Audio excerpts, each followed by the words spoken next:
Hi, hello guys. Welcome to Marketscale Trading Academy. இன்னைக்கு நம்ம இந்த வீடியோல என்ன பார்க்க போறோம் அப்படினா ஷேர் மார்க்கெட்ல யூஸ் பண்ற இம்பார்ட்டன்ட் அண்ட் டெக்னிக்கல் டெர்ம்ஸ் தான் பார்க்க போறோம். நீங்க ஒரு பிகினரா இருந்தா இந்த வீடியோ உங்களுக்கு ரொம்ப யூஸ்ஃபுல்லா இருக்கும்.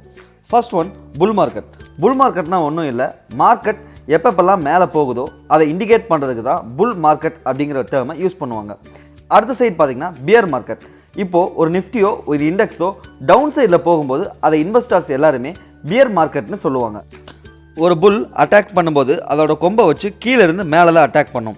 ஒரு பியர் என்றைக்குமே அதோட கையை வச்சு மேலே இருந்து கீழே தான் அட்டாக் பண்ணும். ஸோ அப் சைட்னா புல், டவுன் சைட்னா பியர். பொதுவாக இண்டெக்ஸ் அப்படிங்கிறது மார்க்கெட்டில் லிஸ்ட்டாக இருக்க கம்பெனியோட ஓவரால் பெர்ஃபார்மன்ஸை கால்குலேட் பண்ணுறதான் இண்டெக்ஸ்னு சொல்லுவாங்க. இதில் என்எஸ்சியில் லிஸ்ட்டாக இருக்கிறது Nifty and bank Nifty, and then பிஎஸ்சியில் லிஸ்ட்டாக இருக்கிறது பேர் சென்செக்ஸ்னு சொல்லுவாங்க. ஸோ நிஃப்டியில் இருக்க ஃபஸ்ட் 50 கம்பெனியோட பெர்ஃபார்மன்ஸ் தான் நிஃப்டி 50னும், பேங்கிங் செக்டரில் இருக்க எல்லா பேங்க்கோட பெர்ஃபார்மன்ஸை தான் பேங்க் நிஃப்டின்னு சொல்லுவாங்க. அடுத்து பிகினர் தெரிஞ்சுக்க வேண்டிய ரொம்ப இம்பார்ட்டண்டான வேர்டு இன்ட்ராடே. இன்ட்ராடே ட்ரேடிங் அப்படிங்கிறது ஒரு ஷேர்ஸோ ஒரு ஸ்டாக்ஸோ சேம் டேல பை பண்ணி சேம் டேல செல் பண்ணுறதுக்கு பேர் தான் இன்ட்ராடே ட்ரேடிங்.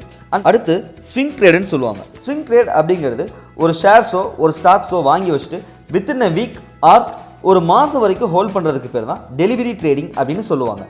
அடுத்து இன்வெஸ்டர் அப்படிங்கிறவர் ஒரு ஸ்டாக்கை வாங்கி வச்சுட்டு மினிமம் 1 இயருக்கு மேலே ஹோல்ட் பண்ணுறவங்க பேர் தான் இன்வெஸ்டர்னு சொல்லுவாங்க.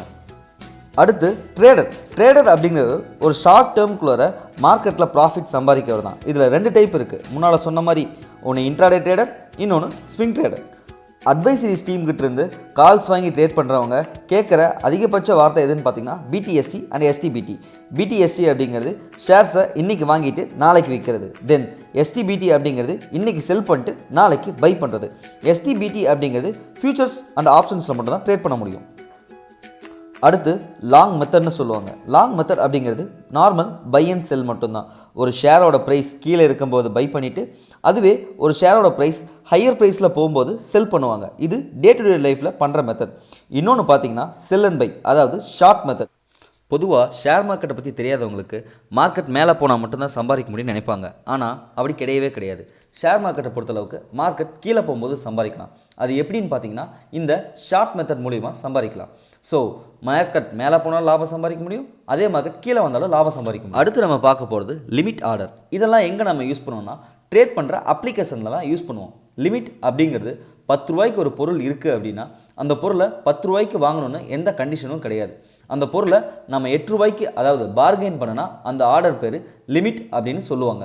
இன்கேஸ் அதர் சினாரியோ நீங்கள் 10 ரூபாய்க்கு இருக்கிற பொருளை 8 ரூபாய்க்கு கேட்குறீங்க, ஆனால் 8 ரூபாய்க்கு அவன் தரத்துக்கு ரெடியாக இல்லை. அப்படிங்கும்போது உங்கள் ஆர்டர் ஸ்டில் பெண்டிங்லேயே இருக்கும்.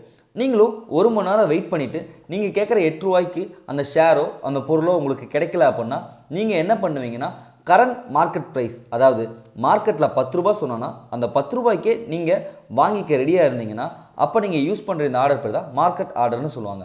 அடுத்து பார்க்கும்போது ஸ்டாப் லாஸ் அப்படிங்கிறது அன்அவாய்டபிள் சிச்சுவேஷன். உங்களால் மார்க்கெட்டை பார்க்க முடியல அப்படின்னா 100 ரூபாய்க்கு இருந்த பொருள் 105 ரூபாய்க்கு போனால் லாபம், இன் அனதர் கேஸ் 95 ரூபாய்க்கு போனால் லாஸ். அப்படிங்கும்போது உங்களோட லாபத்தை ஃபிக்ஸ் பண்ணுற மாதிரி எனக்கு நஷ்டமும் இவ்வளோ வந்தால் போதுன்னு உங்கள் நஷ்டத்தையும் ஃபிக்ஸ் பண்ணுறது தான் இந்த ஸ்டாப் லாஸ் அப்படிங்கிற இந்த ஆர்டர்.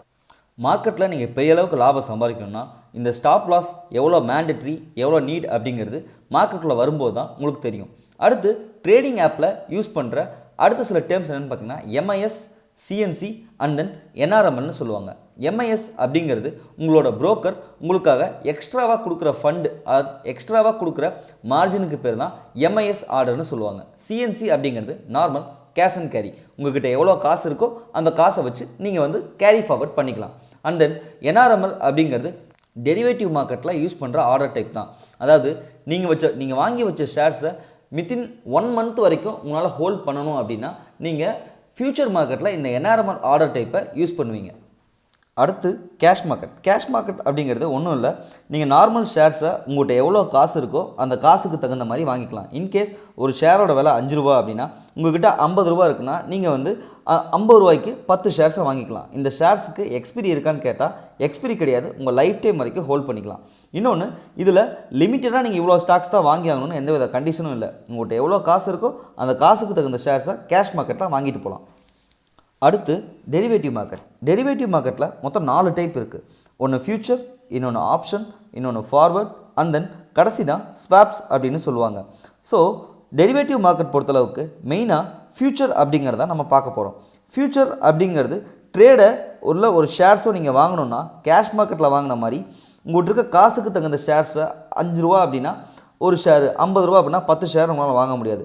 ஸோ இங்கே நீங்கள் வாங்கினீங்க அப்படின்னா மினிமம் லாட் அப்படிங்கிறது அவங்க ஃபிக்ஸ் பண்ணியிருப்பாங்க. லைக் SBI அப்படின்னா மினிமமாக நீங்கள் 3000 ஷேர்ஸ் கண்டிப்பாக வாங்கியே ஆகணும். அண்ட் தென் ஃபியூச்சர்ஸ் அண்ட் ஆப்ஷன்ஸை பொதுவாக யார் யூஸ் பண்ணுவாங்கன்னு பார்த்தீங்கன்னா பெரிய பெரிய இன்வெஸ்டர்ஸ் எல்லாமே அவங்களோட பொசிஷனை ஹெட்ஜிங் பண்ணுறதுக்காக யூஸ் பண்ணுவாங்க.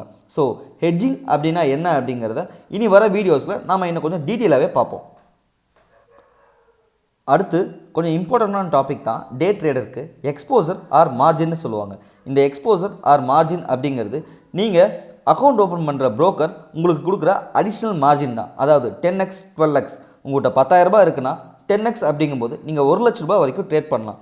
அவங்க ஏன் உங்களுக்கு எக்ஸ்ட்ரா மார்ஜின் கொடுக்க காரணம் என்னென்னு பார்த்தீங்கன்னா சிம்பிள் கான்செப்ட் தான், அவங்களுக்கு கிடைக்கிற ப்ரோக்கரேஜை பற்றி ப்ரோக்கரேஜ் எப்படி கால்குலேட் பண்ணணும் அப்படிங்கிறது நாளைக்கோ இல்லைனா நெக்ஸ்ட் வீக் வர வீடியோஸ்க்கு கொஞ்சம் டீட்டெயிலாகவே பார்ப்போம். அப்போ தான் ஒரு இண்டிவிஜுவலாக நீங்கள் ஒரு பிகினராக இருக்கும்போது அந்த ப்ரோக்கிங் உங்களுக்கு எவ்வளோ சார்ஜ் பண்ணுறான் அப்படிங்கிறதும் இன்னும் கொஞ்சம் டீட்டெயிலாக பார்த்தா தான் உங்களுக்கு கொஞ்சம் ஒரு ஐடியா கிடைக்கும். அடுத்து எக்ஸ்சேஞ்சில் லிஸ்ட்டாக இருக்க கம்பெனிஸோட வெயிட்டேஜ் தான் பார்க்க போகிறோம். இது 3 டைப்ஸாக பிரிச்சிருக்காங்க. ஒன்று லார்ஜ் கேப், இன்னொன்று mid cap and then small cap. Large cap அப்படிங்கிறது அவங்களோட கேபிட்டல் மோர் தென் 1000 crore இருக்கும்போது, மிட் கேப் அப்படிங்கிறது பிலோ 1000 crore இருக்கிற கம்பெனிஸ் எல்லாமே mid cap. And then small cap company அப்படிங்கிறது பிலோ 100 crore இருக்கிற கம்பெனி எல்லாமே ஸ்மால் கேப் கம்பெனின்னு சொல்லுவாங்க. இதில் பென்னி ஸ்டாக்ஸ் அப்படின்னு சொல்லுவாங்க. பென்னி ஸ்டாக்ஸ் அப்படிங்கிறது லெஸ் தென் 1 rupees அவங்களோட ஷேர் வேல்யூ இருக்கிறது எல்லாமே பென்னி ஸ்டாக்ஸ்ன்னு சொல்லுவாங்க.